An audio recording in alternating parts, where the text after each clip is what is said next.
Assalamualaikum warahmatullahi wabarakatuh. Saya Harisa Rahmi Hoirunisa, mahasiswi Magister Sains Akuntansi Fakultas Ekonomika dan Bisnis Universitas Gadjah Mada.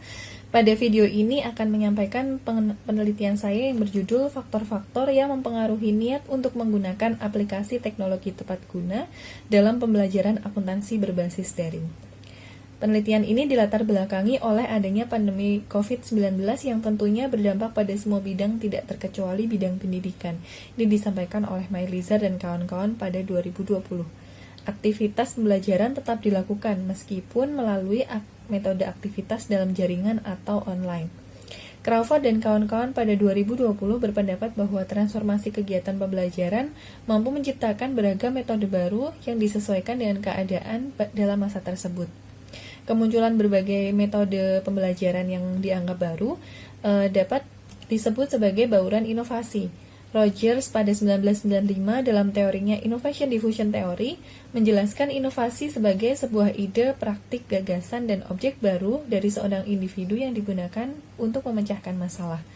Di Indonesia sendiri, karya inovatif pada bidang pendidikan telah difasilitasi oleh Peraturan Menteri Pendidikan dan Kebudayaan Nomor 3 Tahun 2020 tentang Standar Nasional Pendidikan Tinggi.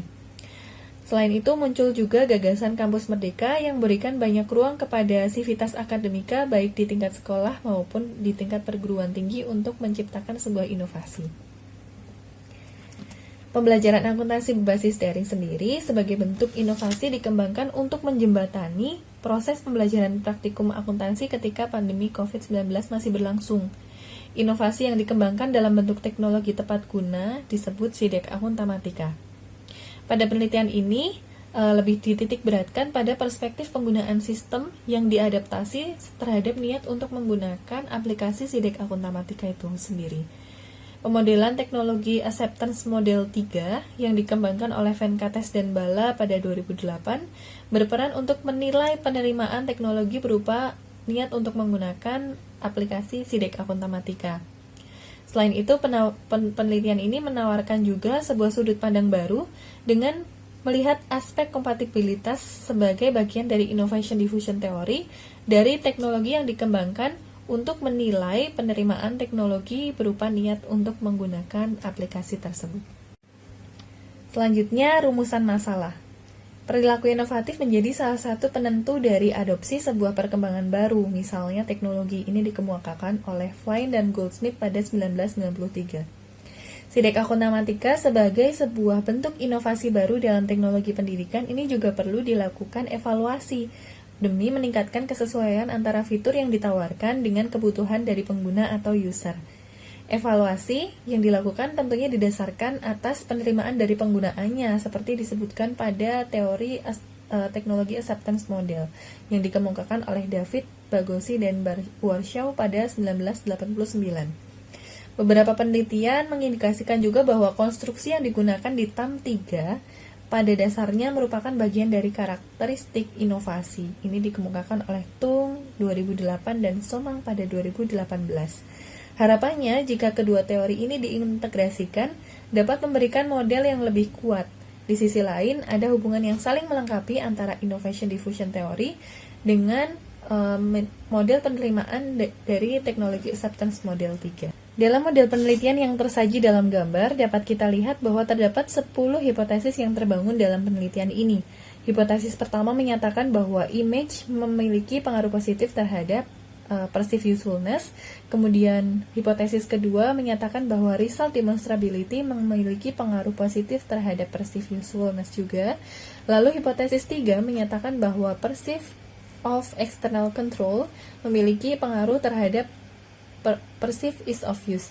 Kemudian selanjutnya ada hipotesis keempat menyatakan bahwa self-efficacy berpengaruh positif terhadap perceived ease of use dan playfulness juga memiliki pengaruh positif terhadap perceived ease of use. Ini merupakan hipotesis kelima. Hipotesis keenam menyatakan bahwa perceived usefulness memiliki pengaruh positif terhadap behavioral intention. Kemudian hipotesis ketujuh menyatakan bahwa perceived ease of use memiliki pengaruh positif terhadap behavioral intention juga. Lalu perceived ease of use memiliki pengaruh positif terhadap perceived usefulness. Ini untuk hipotesis ke-8. Hipotesis ke-9 menyatakan bahwa kompatibilitas atau compatibility memiliki pengaruh positif terhadap behavioral intention. Lalu untuk hipotesis terakhir, hipotesis ke-10 menyatakan bahwa kompatibilitas atau compatibility memiliki pengaruh positif terhadap niat untuk menggunakan aplikasi sidik akuntamatika melalui atau dimediasi oleh kemudahan penggunaan persepsian. Selanjutnya adalah metode penelitian. Dalam metode penelitian yang pertama kita akan bahas mengenai definisi operasional variabel. Ada beberapa variabel yang tergabung dalam teknologi acceptance model 3, yaitu diantaranya adalah gambaran atau image, kemudian ketampakan hasil atau result demonstrability, kegunaan persepsian atau perceived usefulness, persepsi kontrol eksternal atau perceive of external control, kemudian ada kemudahan penggunaan persepsian atau perceive ease of use, lalu ada self-efficacy atau keyakinan diri sendiri, dan ada playfulness atau kepermainan. Kemudian untuk variabel dependennya ada niat perilaku atau behavioral intention. Sedangkan dari innovation diffusion theory terdapat satu variabel, yaitu compatibility atau kompatibilitas. Selanjutnya dalam penelitian ini populasinya adalah seluruh guru dan dosen akuntansi di Indonesia. Kemudian teknik pengambilan sampel yang digunakan dalam penelitian ini adalah purposive sampling dengan kriteria yang dijadikan sebagai sampel penelitian adalah guru atau dosen yang mengampu mata pelajaran atau mata kuliah akuntansi yang terdaftar sebagai peserta dan mengikuti seluruh rangkaian acara e-workshop pelatihan daring akuntansi jasa, dagang, dan manufaktur. Lalu untuk instrumen penelitian, yang pertama untuk pengukuran kemudahan penggunaan persepsian dan kegunaan persepsian menggunakan instrumen dari Venkates dan Bala pada tahun 2008. Sedangkan untuk variabel kompatibilitas dari sistem diukur dengan mengadopsi instrumen dari kuesioner Venkates dan kawan-kawan pada tahun 2003. Pengumpulan data dalam penelitian ini dilakukan dengan metode survei, lalu untuk skalanya menggunakan skala Likert 5 poin, dan teknik analisis datanya adalah menggunakan struktur equation modeling atau SEM. Setelah dilakukan pengumpulan data, maka kita dapat melihat profil responden sebagai berikut. Mayoritas responden merupakan responden yang berjenis kelamin perempuan, yaitu sekitar 80,59%. Kemudian untuk usianya berada di rentang 30 sampai dengan 35 tahun yang menduduki 18,82% dari 100%. Kemudian untuk pendidikan terakhir, kebanyakan adalah sarjana S1, yaitu sekitar 48,82%. Lama bekerja kurang dari 5 tahun, yaitu sekitar 29,41% responden. Lalu untuk latar belakang pendidikan, mayoritas 83,53% merupakan dari jurusan akuntansi. Untuk penggunaan aplikasi, mereka kebanyakan menggunakan aplikasi, yaitu sebesar 52,94%, namun dalam intensitas yang normal, yaitu sebesar 29,41%. Selanjutnya adalah analisis outliers dan missing value. Pada pengujian awal sebelum dilakukan pengukuran model struktural, maka wajib dilakukan analisis outliers dan missing value.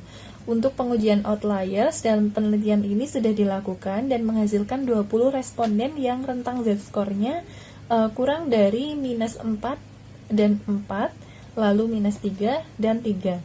Nah, 20 responden tersebut harus dihapus dari data karena dikategorikan sebagai outliers. Selanjutnya untuk analisis missing value terdapat satu indikator yang tidak terisi dan harus dihapus karena tidak memenuhi syarat untuk dilakukan analisis lanjutan.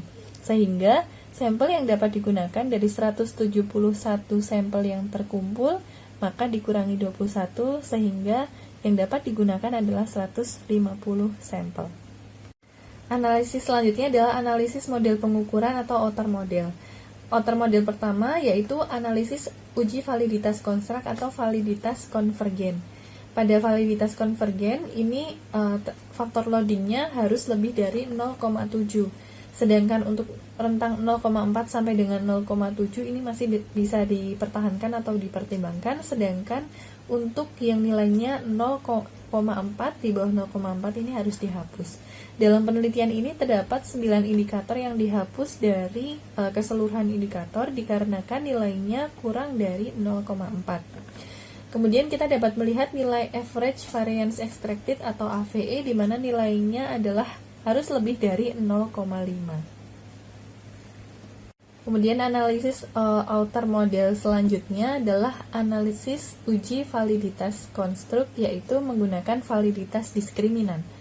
Hare et al. Pada 2014 ini menyatakan bahwa validitas diskriminan merupakan sebuah indikator yang ditunjukkan dengan nilai loading, yaitu nilai akar AVE paling tinggi pada kelompok konstruknya sendiri, dan dapat kita lihat ternyata indikator-indikator tersebut memiliki nilai yang paling tinggi di antara konstruknya sendiri.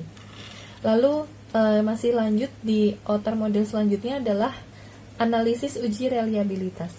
Untuk uji reliabilitas dari konstruk kita menggunakan skor Cronbach alpha dan composite reliability, di mana masing-masing menurut Hare et al. Pada tahun 2014 ini nilainya harus lebih dari 0,7. Selanjutnya adalah analisis inner model. Pada analisis inner model, kita akan menguji kesesuaian model tersebut dengan menggunakan skor APC, ARS, AARS, AVIF, dan AFVIF, dan juga menggunakan GOV. Ini menurut Koch pada tahun 2018. Kemudian untuk analisis jalur atau path analysis model untuk uji hipotesisnya dapat dilihat dalam gambar. Selanjutnya, rangkuman hasil pengujian hipotesis. Pada hipotesis pertama, kesimpulannya adalah terdukung, di mana gambaran atau image memiliki pengaruh positif terhadap kegunaan persepsian atau perceived usefulness. Kemudian, hipotesis kedua terdukung juga, yaitu ketampakan hasil atau result demonstrability memiliki pengaruh positif terhadap kegunaan persepsian atau perceived usefulness. Hipotesis ketiga juga terdukung, yaitu persepsi kontrol eksternal atau perceived of external control memiliki pengaruh positif terhadap kemudahan penggunaan persepsian atau perceived ease of use. Lalu hipotesis keempat yang menyatakan bahwa keyakinan diri sendiri atau self-efficacy ini memiliki pengaruh positif terhadap kemudahan penggunaan persepsian atau perceived ease of use ini juga terdukung.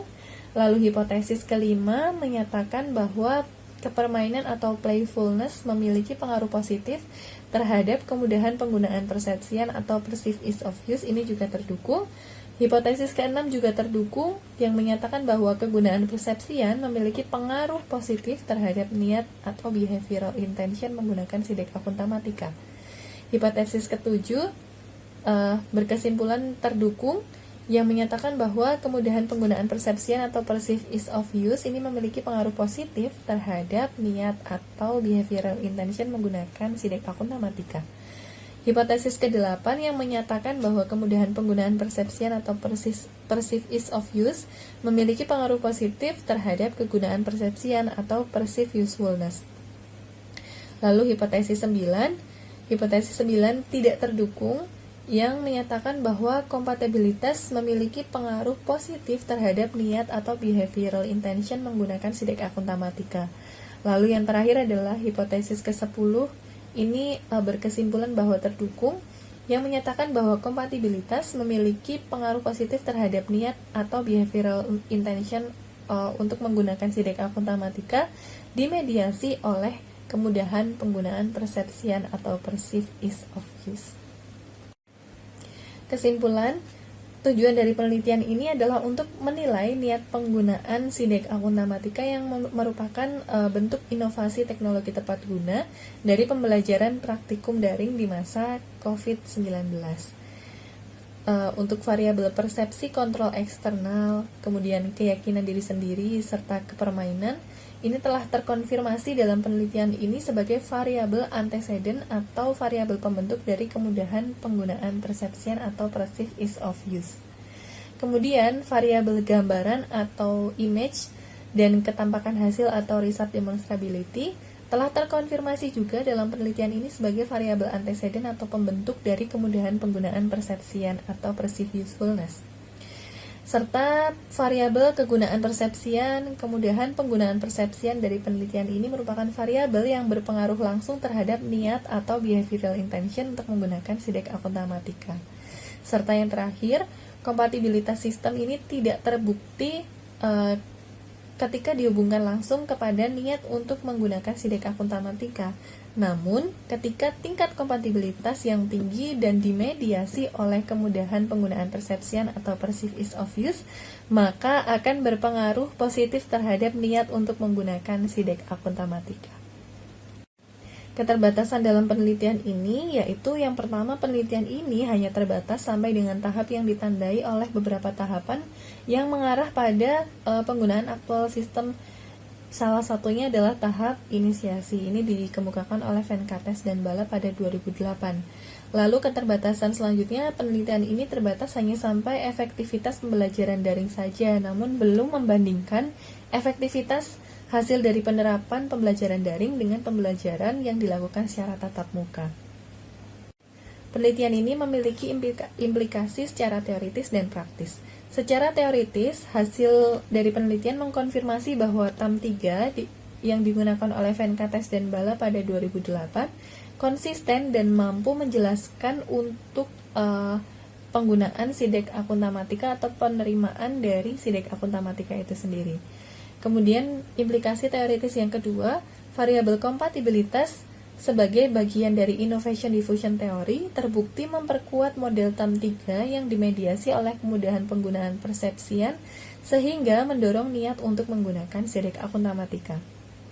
Kemudian untuk implikasi praktis, SIDEK Akuntamatika sebagai bentuk inovasi yang mampu mengawal proses pembelajaran praktikum akuntansi yang mengalami keterbatasan tidak dapat dilaksanakan di dalam laboratorium karena adanya pandemi COVID-19.